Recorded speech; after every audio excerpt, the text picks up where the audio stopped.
এবার একের পর এক পাল্টা জবাব দিচ্ছে ইরান। মধ্যপ্রাচ্যের দুবাই, দোহা, বাহরাইন, কুয়েতের মার্কিন ঘাঁটি লক্ষ্য করেই ক্ষেপণাস্ত্র হামলা চালিয়ে যাচ্ছে ইরান।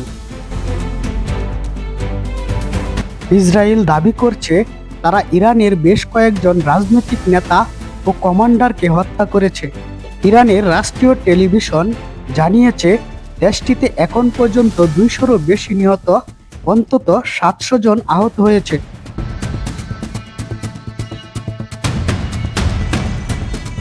এই হামলার জবাবে ইসরায়েলের বিভিন্ন স্থাপনা ও সামরিক ঘাঁটিকে লক্ষ্য করে ক্ষেপণাস্ত্র চালাচ্ছে ইরান।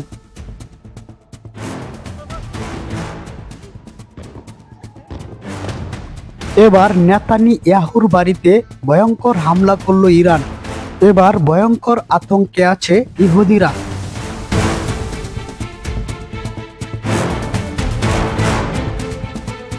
এবার একের পর এক মিসাইল চালিয়ে যাচ্ছে ইরান।